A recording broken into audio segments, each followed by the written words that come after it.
দেশের সকল শিক্ষা প্রতিষ্ঠানে আইন করে গুপ্ত রাজনীতি নিষিদ্ধের দাবি জানিয়েছেন ছাত্রদল সভাপতি রাকিবুল ইসলাম রাকিব। দুপুরে সিলেটের মুরারিচাঁদ কলেজ ছাত্র দলের সম্মেলন ও কাউন্সিলের আগে সাংবাদিকদের বলেন, ৭১-এ মানবতা বিরোধী রাজনীতিতে বিশ্বাসীদের বিরুদ্ধে অবস্থান নেওয়া ছাত্র সমাজের নৈতিক দায়িত্ব।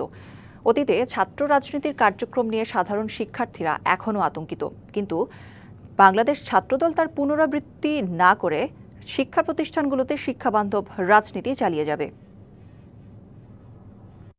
এবং ছাত্র রাজনীতির প্রতি যে একটা বিরূপ মনোভাব ছিল তা পরিবর্তনই আমরা কাজ করে যাচ্ছি। আমরা লক্ষ্য করে দেখবেন যে বিগত ১ বছর আমাদের দ্বারা ছাত্র দলের নেতাকর্মীদের দ্বারা কোনো অনাকাঙ্ক্ষিত ঘটনা ঘটেনি। আমরা সর্বসম্মতিক্রমে প্রায় ২১টি ছাত্র সংগঠন ছিল, সেখানে শুধুমাত্র গণ অধিকার পরিষদ ব্যতীত সকল ছাত্র সংগঠন এই গুপ্ত রাজনীতির বিরুদ্ধে অবস্থান নিয়েছে। সেহেতু আমরা এখন ঢাকা বিশ্ববিদ্যালয় প্রশাসনের তাকিয়ে আছি যে তারা এটি নিষিদ্ধ করবে এবং আইনানুগ ব্যবস্থা নিতে হবে।